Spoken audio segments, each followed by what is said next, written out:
PSC Malayalam ചാനലിലേക്ക് എല്ലാവർക്കും സ്വാഗതം. ഇന്ന് നമ്മൾ ചർച്ച ചെയ്യുന്നത് ജനുവരി 31 പുറത്തിറങ്ങിയ തൊഴിൽ വാർത്തയിലെ പുതിയ SCERT ചാപ്റ്ററുകളെ ബേസ് ചെയ്തിട്ടുള്ള പോയിന്റുകളാണ് കേട്ടോ. അപ്പോൾ നമുക്ക് ഫസ്റ്റ് പോയിന്റിലേക്ക് കിടക്കാം. ലക്ഷദ്വീപുകളുടെയും ആൻഡമാൻ നിക്കോബാർ ദ്വീപുകളുടെയും തീരങ്ങൾ ഉൾപ്പെടെ ഇന്ത്യക്ക് ഏകദേശം എത്ര കിലോമീറ്റർ നീളത്തിൽ തീരദേശമുണ്ട്? 7517 കിലോമീറ്റർ കേട്ടോ. അപ്പോൾ ലക്ഷദ്വീപുകളെയും ആൻഡമാൻ നിക്കോബാർ ദ്വീപുകളുടെയും തീരങ്ങൾ ഉൾപ്പെടെ ഇന്ത്യക്ക് ഏകദേശം എത്ര കിലോമീറ്റർ നീളത്തിൽ തീരദേശമുണ്ട്? 7517 കിലോമീറ്റർ. ഇന്ത്യയിലെ ഭൂപ്രകൃതി വിഭാഗങ്ങളിലൊന്നായ തീരസമതലത്തിൻ്റെ പ്രധാന സവിശേഷത എന്ത്? ഏറെ ജനനിബിഡം. ഇന്ത്യയിലെ ഭൂപ്രകൃതി വിഭാഗങ്ങളിലൊന്നായ തീരസമതലത്തിൻ്റെ പ്രധാന സവിശേഷത എന്ത്? ഏറെ ജനനിബിഡം. തീരസമതലം ജനനിബിഡമാകാനുള്ള പ്രധാന ഘടകങ്ങൾ ഏതെല്ലാം? സമതല ഭൂപ്രകൃതി, അനുയോജ്യമായ കാലാവസ്ഥ, ജലലഭ്യത. തീരസമതലം ജനനിബിഡമാകാനുള്ള പ്രധാന ഘടകങ്ങൾ ഏതെല്ലാം? സമതല ഭൂപ്രകൃതി, അനുയോജ്യമായ കാലാവസ്ഥ, ജലലഭ്യത. സ്ഥാനം, ഭൂപ്രകൃതി സവിശേഷതകൾ എന്നിവയുടെ അടിസ്ഥാനത്തിൽ ഇന്ത്യൻ തീരസമതലത്തെ രണ്ടായി തിരിക്കുന്നത് എങ്ങനെ? പടിഞ്ഞാറൻ തീരസമതലം, കിഴക്കൻ സമതലം. അതായത് സ്ഥാനം, ഭൂപ്രകൃതി സവിശേഷതകൾ എന്നിവയുടെ അടിസ്ഥാനത്തിൽ ഇന്ത്യൻ തീരസമതലത്തെ രണ്ടായി തിരിക്കുന്നത് എങ്ങനെ? പടിഞ്ഞാറൻ തീരസമതലം, കിഴക്കൻ സമതലം. തീരപ്രദേശങ്ങളിൽ ഉത്ഥാനം പോലുള്ള ഭൗമപ്രവർത്തനങ്ങളാൽ തീരദേശത്തെ കരഭാഗം ഉയരുകയോ സമുദ്രനിരപ്പ് താഴുകയോ ചെയ്യുന്നത് മൂലം കടൽ പിൻവാങ്ങി രൂപപ്പെടുന്ന തീരങ്ങളേവ ഉയർത്തപ്പെട്ട തീരങ്ങൾ. തീരപ്രദേശങ്ങളിൽ ഉത്ഥാനം പോലുള്ള ഭൗമപ്രവർത്തനങ്ങളാൽ തീരദേശത്തെ കരഭാഗം ഉയരുകയോ സമുദ്രനിരപ്പ് താഴുകയോ ചെയ്യുന്നത് മൂലം കടൽ പിൻവാങ്ങി രൂപപ്പെടുന്ന തീരങ്ങളേവ ഉയർത്തപ്പെട്ട തീരങ്ങൾ. അവതലനം പോലുള്ള ഭൗമപ്രവർത്തനങ്ങൾ നടക്കുമ്പോൾ തീരദേശത്തെ കരഭാഗം താഴുകയോ സമുദ്രജലനിരപ്പ് ഉയരുകയോ ചെയ്യുന്നതിനാൽ കരയിലേക്ക് കടൽ കയറി രൂപപ്പെടുന്ന തീരങ്ങളേവ താഴ്ത്തപ്പെട്ട തീരങ്ങൾ. അവതലനം പോലുള്ള ഭൗമപ്രവർത്തനങ്ങൾ നടക്കുമ്പോൾ തീരദേശത്തെ കരഭാഗം താഴുകയോ സമുദ്രജലനിരപ്പ് ഉയരുകയോ ചെയ്യുന്നതിനാൽ കരയിലേക്ക് കടൽ കയറി രൂപപ്പെട്ട തീരങ്ങളേവ താഴ്ത്തപ്പെട്ട തീരങ്ങൾ. ഉപദ്വീപീയ പീഠഭൂമിക്കും അറബിക്കടലിനും ഇടയിൽ സ്ഥിതി ചെയ്യുന്ന ഇടുങ്ങിയ ഭൂപ്രദേശം ഏത്? പടിഞ്ഞാറൻ തീരസമതലം. ഉപദ്വീപീയ പീഠഭൂമിക്കും അറബിക്കടലിനും ഇടയിൽ സ്ഥിതി ചെയ്യുന്ന ഇടുങ്ങിയ ഭൂപ്രദേശം ഏത്? പടിഞ്ഞാറൻ തീരസമതലം.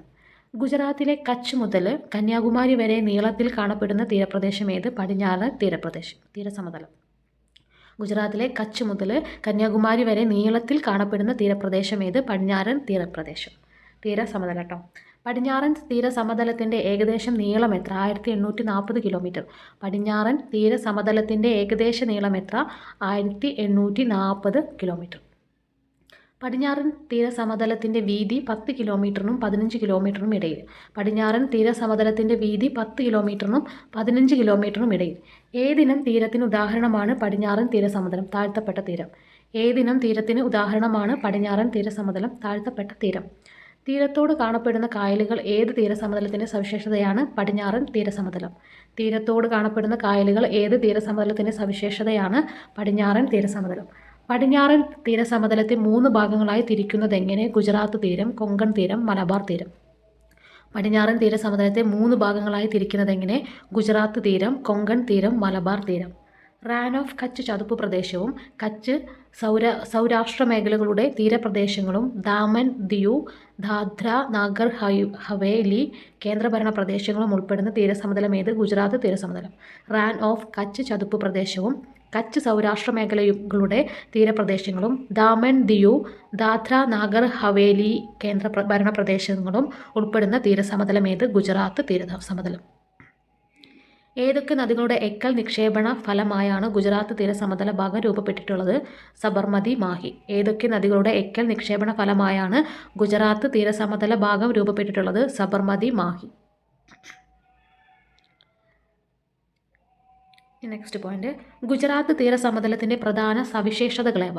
ചെറുതും വലുതുമായ ദ്വീപുകൾ, ഉപദ്വീപുകൾ, കടലിടുക്കുകൾ, ചതുപ്പുനിലങ്ങൾ, വേലിയേറ്റ ചാലുകൾ, കുന്നുകൾ. അപ്പോൾ ഗുജറാത്ത് തീരസമതലത്തിൻ്റെ പ്രധാന സവിശേഷതകളാണ് ചെറുതും വലുതുമായ ദ്വീപുകൾ, ഉപദ്വീപുകൾ, കടലിടുക്കുകൾ, ചതുപ്പുനിലങ്ങൾ, വേലിയേറ്റ ചാലുകൾ, കുന്നുകൾ. കപ്പലുകളുടെ ശവപ്പറമ്പ് എന്നറിയപ്പെടുന്ന ഗുജറാത്ത് തീരസമതലത്തിൻ്റെ പ്രദേശം ഏത്? അലാങ് കടൽ തീരം. കപ്പലുകളുടെ ശവപ്പറമ്പ് എന്നറിയപ്പെടുന്ന ഗുജറാത്ത് തീരസമതലത്തിൻ്റെ പ്രദേശം ഏത്? അലാങ് കടൽ തീരം. അലാങ് തീരം എന്തിനാണ് പ്രസിദ്ധം? കപ്പൽ പൊളിക്കൽ കേന്ദ്രം. അലാങ് തീരം എന്തിനാണ് പ്രസിദ്ധം? കപ്പൽ പൊളിക്കൽ കേന്ദ്രം. ഗുജറാത്ത് തീരസമതലത്തോട് ചേർന്നുള്ള പരുത്തി തുണി വ്യവസായ കേന്ദ്രങ്ങളേവ? സൂറത്ത്, വഡോദര. ഗുജറാത്ത് തീരസമതലത്തോട് ചേർന്നുള്ള പരുത്തിത്തുണി വ്യവസായ കേന്ദ്രങ്ങളായവ സൂറത്ത്, വഡോദര. ഈ 2 വ്യവസായ കേന്ദ്രങ്ങളാണ് കേട്ടോ. അതായത് ഗുജറാത്ത് തീരസമതലത്തോട് ചേർന്നുള്ള പരുത്തിത്തുണി വ്യവസായ കേന്ദ്രങ്ങളായവ സൂറത്ത്, വഡോദര. ഗുജറാത്ത് തീരസമതലത്തിലെ പ്രധാനപ്പെട്ട മത്സ്യബന്ധന ഹാർബർ ഏത്? വെരാവൽ. ഗുജറാത്ത് തീരസമതലത്തിലെ പ്രധാനപ്പെട്ട മത്സ്യബന്ധന ഹാർബർ ഏത്? വെരാവൽ. ചരിത്ര പ്രാധാന്യമുള്ള ദണ്ഡി കടപ്പുറം ഏത് തീരദേശ മേഖലയിലാണ്? ഗുജറാത്ത് തീരസമതലത്തിൽ കേട്ടോ. ചരിത്ര പ്രധാനമുള്ള ദണ്ഡി കടപ്പുറം ഏത് തീരപ്രദേശ മേഖലയിലാണ്? ഗുജറാത്ത് തീരസമതലം. നിരവധിയായ ഉപ്പ് പാടങ്ങളുടെ തീരപ്രദേശമേത്? ഗുജറാത്ത് തീരസമതലം. നിരവധിയായ ഉപ്പ് പാടങ്ങളുടെ തീരപ്രദേശമേത്? ഗുജറാത്ത് തീരസമതലം.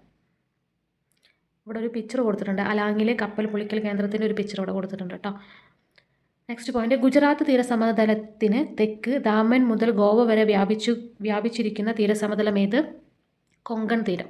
അപ്പോൾ ഗുജറാത്ത് തീരസമതലത്തിന് തെക്ക് ദാമൻ മുതൽ ഗോവ വരെ വ്യാപിച്ചിരിക്കുന്ന തീരസമതലമാണ് കൊങ്കൺ തീരം. കൊങ്കൺ തീരത്തിൻ്റെ ഏകദേശ നീളം എത്ര? 500 കിലോമീറ്റർ. കൊങ്കൺ തീരത്തിൻ്റെ ഏകദേശ നീളം എത്ര? 500 കിലോമീറ്റർ. പശ്ചിമഘട്ടം മലനിരകൾ സമാന്തരമായി സ്ഥിതി ചെയ്യുന്നതിനാൽ തീരസമതലം ഇടുങ്ങിയതായി കാണപ്പെടുന്നത് എവിടെ? കൊങ്കൺ തീരം. പശ്ചിമഘട്ടം മലനിരകൾ സമാന്തരമായി സ്ഥിതി ചെയ്യുന്നതിനാൽ തീരസമതലം ഇടുങ്ങിയതായി കാണപ്പെടുന്നത് എവിടെ? കൊങ്കൺ തീരം. വടക്കുഭാഗം മണൽ നിറഞ്ഞ തീരങ്ങളും തെക്കുഭാഗം പാറക്കൂട്ടങ്ങൾ നിറഞ്ഞ തീരവുമായിരിക്കുന്നത് ഏത് പ്രദേശത്താണ്? കൊങ്കൺ തീരം. അപ്പോൾ വടക്കുഭാഗം എന്താണ്? മണൽ നിറഞ്ഞ തീരങ്ങളും തെക്കുഭാഗം പാറക്കൂട്ടങ്ങൾ നിറഞ്ഞ തീരവുമായിരിക്കുന്നത് കൊങ്കൺ തീരത്താണ് കേട്ടോ. കൊങ്കൺ തീരസമതലത്തിൽ കാണപ്പെടുന്ന പ്രധാന ഭൂരൂപങ്ങൾ ഏതെല്ലാം? ക്ലിഫുകൾ, ദ്വീപുകൾ, ബീച്ചുകൾ. കൊങ്കൺ തീരസമതലത്തിൽ കാണപ്പെടുന്ന പ്രധാന ഭൂരൂപങ്ങൾ ഏതെല്ലാം? ക്ലിഫുകൾ, ദ്വീപുകൾ, ബീച്ചുകൾ. ധാരാളം ബീച്ചുകളുള്ള ഇന്ത്യയിലെ പ്രധാന വിനോദസഞ്ചാര കേന്ദ്രമായ ഗോവ ഏത് തീരദേശ മേഖലയിലാണ്? കൊങ്കൺ തീരം കേട്ടോ. അപ്പോൾ ധാരാളം ബീച്ചുകളുള്ള ഇന്ത്യയിലെ പ്രധാന വിനോദസഞ്ചാര കേന്ദ്രമായ ഗോവ ഏത് തീരദേശ മേഖലയിലാണ്? കൊങ്കൺ തീരത്താണ് കേട്ടോ. കൊങ്കൺ തീരസമതലത്തെ ജൈവ വൈവിധ്യ സമ്പന്നമാക്കുന്ന കാലാവസ്ഥ ഏത്? ധാരാളം മഴ ലഭിക്കുന്ന ആർദ്ര കാലാവസ്ഥ. അപ്പോൾ കൊങ്കൺ തീരസമതലത്തെ ജൈവ വൈവിധ്യ സമ്പന്നമാക്കുന്ന കാലാവസ്ഥ ഏത്? ധാരാളം മഴ ലഭിക്കുന്ന കാലാവസ്ഥ. മഴ ലഭിക്കുന്ന ആർദ്ര കാലാവസ്ഥ കേട്ടോ. കൊങ്കൺ തീരത്തെ പ്രകൃതിദത്ത തുറമുഖങ്ങൾ ഏതെല്ലാം? നവഷേഖ്വ, അതായത് നവി മുംബൈ, മോർമുഗാവോ. അപ്പോൾ കൊങ്കൺ തീരത്തെ പ്രകൃതിദത്ത തുറമുഖങ്ങൾ ഏതെല്ലാണ്? നവഷേവ, അതായത് നവി മുംബൈ, മോർമുഗാവോ.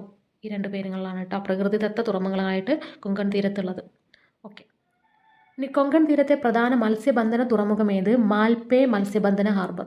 കൊങ്കൺ തീരത്തെ പ്രധാന മത്സ്യബന്ധന തുറമുഖം ഏത്? മാൽപേ മത്സ്യബന്ധന ഹാർബർ. കൊങ്കൺ തീരത്തെ സാമ്പത്തിക പ്രവർത്തനങ്ങളാൽ സക്രിയമായ ഒരു മേഖലയാക്കി മാറ്റുന്ന മറ്റ് ഘടകങ്ങളേവ? കപ്പൽ നിർമ്മാണശാലകൾ, ടൂറിസം കേന്ദ്രങ്ങൾ, വ്യവസായ കേന്ദ്രങ്ങൾ. കൊങ്കൺ തീരത്തെ സാമ്പത്തിക പ്രവർത്തനങ്ങളാൽ സക്രിയമായ ഒരു മേഖലയാക്കി മാറ്റുന്ന മറ്റ് ഘടകങ്ങളേവ? കപ്പൽ നിർമ്മാണശാലകൾ, ടൂറിസം കേന്ദ്രങ്ങൾ, വ്യവസായ കേന്ദ്രങ്ങൾ. കർണാടകയിലെ ഉഡുപ്പി ജില്ലയിൽ മാൽപേ തീരത്ത് നിന്ന് മാറി കടലിലുള്ള ജനവാസമില്ലാത്ത ചെറുദ്വീപ് ഏത്? സെൻറ്റ് മേരീസ് ദ്വീപ്. കർണാടകയിലെ ഉഡുപ്പി ജില്ലയിൽ മാൽപേ തീരത്തു നിന്ന് മാറി കടലിലുള്ള ജനവാസമില്ലാത്ത ചെറുദ്വീപാണ് സെൻറ്റ് മേരീസ് ദ്വീപ്. സെൻറ്റ് മേരീസ് ദ്വീപിൻ്റെ പ്രത്യേകത എന്ത്? ദ്വീപ് നിറയെ ഷഡ്ഭുജം ആകൃതിയിലുള്ള കൽത്തൂണുകൾ പോലുള്ള പാറക്കൂട്ടങ്ങൾ കാണപ്പെടുന്നു. അപ്പോൾ സെൻറ്റ് മേരീസ് ദ്വീപിൻ്റെ പ്രത്യേകത എന്ന് പറയുന്നത് ദ്വീപ് നിറയെ ഷഡ്ഭുജം ആകൃതിയിലുള്ള കൽത്തൂണുകൾ പോലുള്ള പാറക്കൂട്ടങ്ങൾ കാണപ്പെടുന്നു. എത്തരത്തിൽ രൂപപ്പെട്ട പാറക്കൂട്ടങ്ങളാണ് സെൻറ്റ് മേരീസ് ദ്വീപിലേത്? അപ്പോൾ ഏകദേശം 88 ദശലക്ഷം വർഷങ്ങൾക്ക് മുൻപുള്ള അഗ്നിപർവ്വത സ്ഫോടന ഫലമായി പുറത്തു വന്ന ലാവ തണുത്തുണ്ടായതാണെന്നാണ് പറയുന്നത്. അപ്പോൾ ഏത് തരത്തിൽ രൂപപ്പെട്ട പാറക്കൂട്ടങ്ങളാണ് സെൻറ്റ് മേരീസ് ദ്വീപിലുള്ളതെന്ന് ചോദിച്ചാൽ ഏകദേശം 88 ദശലക്ഷം വർഷങ്ങൾക്ക് മുമ്പുള്ള അഗ്നിപർവ്വത സ്ഫോടന ഫലമായിട്ട് പുറത്തു വന്ന ലാവ തണുത്തുണ്ടായിട്ടുള്ള തൂണുകളാണ്, പാറക്കൂട്ടങ്ങളാണ് എന്നാണ് പറയുന്നത്. ഏതിനം ജിയോളജീയ ശിലാമാതൃകയാണ് സെൻറ്റ് മേരീസ് ദ്വീപ്? കൊലുംനാർ ജോയിൻസ്. ഏതിനം ജിയോളജീയ ശിലാമാതൃകയിലാണ് സെൻറ്റ് മേരീസ് ദ്വീപ് ഉള്ളത്? കൊലുംനാർ ജോയിൻസ്. മലബാർ തീരത്തിൻ്റെ ഏകദേശ ദൈർഘ്യം എത്ര? ഏകദേശം 580 കിലോമീറ്റർ കേട്ടോ. മലബാർ തീരത്തിൻ്റെ ഏകദേശ ദൈർഘ്യം എന്ന് പറയുന്നത് ഏകദേശം 580 കിലോമീറ്റർ. കൊങ്കൺ തീരത്തേക്കാൾ മലബാർ തീരത്തിനുള്ള സവിശേഷത എന്ത്? വീതി കൂടുതലാണ് കേട്ടോ. അപ്പോൾ കൊങ്കൺ തീരത്തേക്കാൾ മലബാർ തീരത്തിനുള്ള സവിശേഷത എന്ന് പറയുന്നത് വീതി കൂടുതലാണ്. മലബാർ തീരത്തെ പ്രധാനപ്പെട്ട ഭൂരൂപങ്ങൾ ഏതെല്ലാം? ക്ലിഫുകൾ, കടൽ സ്തംഭങ്ങൾ, ബീച്ചുകൾ, അഴിമുഖങ്ങൾ, പൊഴികൾ. മലബാർ തീരത്തെ പ്രധാനപ്പെട്ട തീരഭൂരൂപങ്ങൾ ഏതെല്ലാം? ക്ലിഫുകൾ, കടൽ സ്തംഭങ്ങൾ, ബീച്ചുകൾ, അഴിമുഖങ്ങൾ, പൊഴികൾ. കായലുകൾ ഏത് തീരപ്രദേശത്തിൻ്റെ പ്രത്യേകതയാണ്? മലബാർ തീരം കേട്ടോ. അപ്പോൾ കായലുകൾ ഏത് തീരപ്രദേശത്തിൻ്റെ പ്രത്യേകതയാണ്? മലബാർ തീരം. മലബാർ തീരത്തെ ഏറ്റവും പ്രധാന കായൽ ഏത്? വേമ്പനാട്ട് കായൽ. മലബാർ തീരത്തെ ഏറ്റവും പ്രധാന കായലാണ് വേമ്പനാട്ട് കായൽ. കായലുകളും തടാകങ്ങളും കനാലുകൾ വഴി ബന്ധിപ്പിച്ച് ജലഗതാഗതം സാധ്യമാക്കിയിട്ടുള്ള തീരമേഖല ഏത്? മലബാർ തീരം. കായലുകളും തടാകങ്ങളും കനാലുകൾ വഴി ബന്ധിപ്പിച്ച് ജലഗതാഗതം സാധ്യമാക്കിയിട്ടുള്ള തീരമേഖല ഏത്? മലബാർ തീരം. കോട്ടപ്പുറം മുതൽ കൊല്ലം വരെയുള്ള ദേശീയ ജലപാത ഏത്? ദേശീയ ജലപാത 3 അഥവാ NW3. കോട്ടപ്പുറം മുതൽ കൊല്ലം വരെയുള്ള ദേശീയ ജലപാത ഏത്? ദേശീയ ജലപാത 3. ഇനി ഒരു ബോക്സിൽ കുറച്ച് പോയിന്റ് കൊടുത്തിട്ടുണ്ട്, അതും കൂടി നോക്കട്ടെ. റാൻ ഓഫ് കച്ച് ഏതൊക്കെ രാജ്യങ്ങളുടെ അതിർത്തി പ്രദേശമാണ് കച്ച്? ഇന്ത്യ, പാകിസ്ഥാൻ. അപ്പോൾ ഇന്ത്യ, പാകിസ്ഥാൻ രാജ്യങ്ങളുടെ അതിർത്തി പ്രദേശമാണ് കച്ച് എന്നറിയപ്പെടുന്നത്. കച്ച് പ്രദേശത്തെ ലവണ ചതുപ്പ് നിലം ഏത് പേരിൽ അറിയപ്പെടുന്നു? റാൻ ഓഫ് കച്ച്. അപ്പോൾ കച്ച് പ്രദേശത്തെ ലവണ ചതുപ്പ് നിലത്തെയാണ് റാൻ ഓഫ് കച്ച് എന്നറിയപ്പെടുന്നത്. ഗുജറാത്തി ഭാഷയിൽ റാൻ എന്നതിൻ്റെ അർത്ഥം എന്ത്? മരുഭൂമി കേട്ടോ. അപ്പോൾ ഗുജറാത്തി ഭാഷയിൽ റാൻ എന്നതിൻ്റെ അർത്ഥം മരുഭൂമി. മഴക്കാലങ്ങളിൽ വെള്ളക്കെട്ടുകളായി രൂപപ്പെടുന്ന റാൻ ഓഫ് കച്ച് പ്രദേശം മഴ മാറുന്നതോടെ ഏതിനം പ്രദേശമായി മാറുന്നു? വരണ്ട ലവണ മരുഭൂമി. അപ്പോൾ മഴക്കാലങ്ങളിൽ വെള്ളക്കെട്ടുകളായി രൂപപ്പെടുന്ന റാൻ ഓഫ് കച്ച് പ്രദേശം മഴ മാറുന്നതോടെ ഏതിനം പ്രദേശമായി മാറുന്നു? വരണ്ട ലവണ മരുഭൂമി. ഏത് തരത്തിലുള്ള മണലാണ് റാൻ ഓഫ് കച്ചിൻ്റെ പ്രത്യേകത? വെളുത്ത ഉപ്പുമണൽ. ഏത് തരത്തിലുള്ള മണലാണ് റാൻ ഓഫ് കച്ചിൻ്റെ പ്രത്യേകത? വെളുത്ത ഉപ്പുമണൽ. റാൻ ഓഫ് കച്ചിൻ്റെ ഏകദേശ വിസ്തൃതി 26,000 ചതുരശ്ര കിലോമീറ്റർ കേട്ടോ. റാൻ ഓഫ് കച്ചിൻ്റെ ഏകദേശ വിസ്തൃതി എന്ന് പറയുന്നത് 26,000 ചതുരശ്ര കിലോമീറ്റർ. റാൻ ഓഫ് കച്ച് ചതുപ്പ് നിലത്തിൻ്റെ 2 ഭാഗങ്ങൾ ഏതെല്ലാം? ഗ്രേറ്റർ റാനും ലിറ്റിൽ റാനും. റാൻ ഓഫ് കച്ച് ചതുപ്പ് നിലത്തിൻ്റെ 2 ഭാഗങ്ങൾ എന്ന് പറയുന്നത് ഗ്രേറ്റർ റാനും ലിറ്റിൽ റാനും. കച്ച് പ്രദേശത്ത് നവംബർ മുതൽ ഫെബ്രുവരി വരെ നീണ്ടു നിൽക്കുന്ന പ്രധാന ആഘോഷം ഏത്? റാൻ ഉത്സവം. കച്ച് പ്രദേശത്ത് നവംബർ മുതൽ ഫെബ്രുവരി വരെ നീണ്ടു നിൽക്കുന്ന പ്രധാന ആഘോഷം ഏത്? റാൻ ഉത്സവം.